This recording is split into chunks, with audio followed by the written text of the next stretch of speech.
On May 22nd, a vote is coming before the Irish people, and you'll be asked to make a very important decision. The vote is to legalise same-sex marriage. That, in the words of the referendum, marriage may be contracted in accordance with the law between two persons without distinction as to their sex. Now, for some people this might seem like a foregone conclusion, but it's not. As we all know, Irish referenda can be very close, so it's vital that you get out there on May 22nd and you cast your vote. Gay people are just like everybody else. We deserve the same rights as everyone else, and it's crucial that you stand with us. We need your... Can we find... Is there another way to phrase that? It's just a little... Me, I don't know, I wouldn't phrase it like that. I'd say something like, go fuck yourselves. When did this become the norm? The pleasant background, the gentle voice, the smile of 1,000 concussions. Could we bother you? Would you mind if it's not too? Can we rely on? Would I be able to give you a blowy behind the bike shed if it's not too much trouble? You're wandering around the country, cap in hand and heart in mouth, and begging and pleading and cajoling and canoodling and cahootsing in the hope that our rights will be listened to. Well, in the words of the great philosopher and noted homosexual Plato, fuck this motherfucking shit.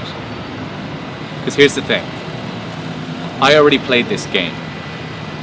I already stood outside at 1 a.m. shivering in the rain because I forgot my passport. This is a club that I already didn't get into.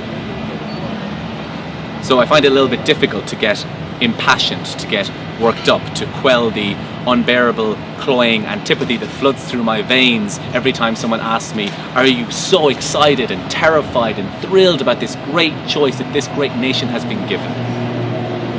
Because here's the thing. I'm not going to wake up on May 23rd any different than I was on May 22nd.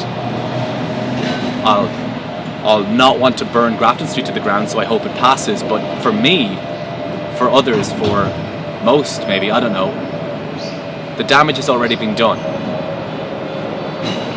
I knocked on this door when I was 8 years old and I was found wanting, and now it's been 2 decades.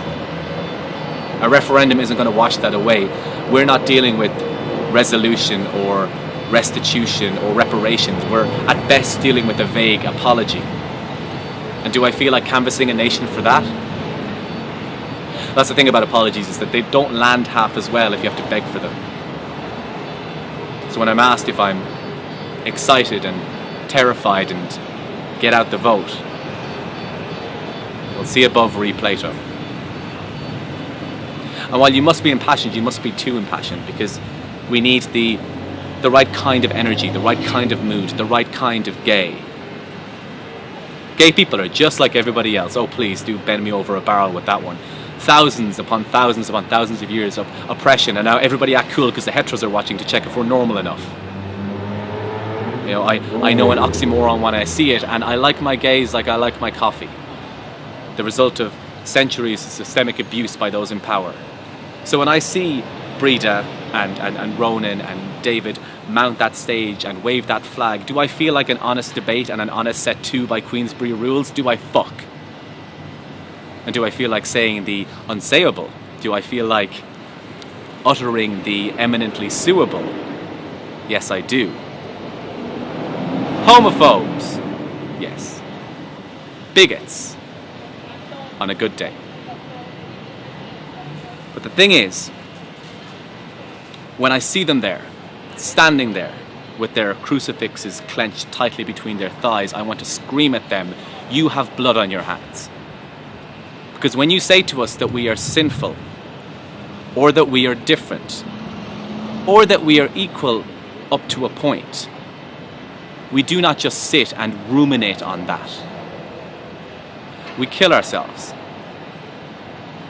We throw ourselves in front of buses and tube carriages, pharmaceuticals and cliff tops, sawn-off shotguns and homemade slipknots. I can draw a crimson line directly from Breda O'Brien standing on her pulpit to a 14-year-old girl standing in her bathroom with a razor in her hand and mischief on her mind. Do I feel like having a reasonable debate? No, I feel like burning the studio down and walking away. Fuck proportionate response. Fuck reason. Fuck the honourable fight. They still throw us off towers and burn us at stakes in some parts of the world. And while Breda and David and Ronan might not be the direct forebears of that kind of behaviour, they're at least kissing cousins. Sinful. Sinful. I know what the Bible says about loving thy neighbour, and I bought a family-sized tub of barbecue sauce so I can watch you burn in hell with me. And when they say that we're not fit to be parents, that we're not right for kids, when they trot out the oldest stereotype that gay men, and it's always men, are not to be trusted around children, what do we say? Well, that's not part of the referendum. How trampled upon, how spat upon, how beaten down do we have to be that when they throw that kind of insult at us, the best response that we can muster is to change the subject? That's not my voice. My voice is bloody and scratched and loud and mute and illogical. My voice is mine. So vote. Vote in droves. But know that your vote does not absolve this country of its sins. Your vote does not turn back the clock on thousands of years of what you did to us. Your vote does not make us complete or whole or at ease with ourselves.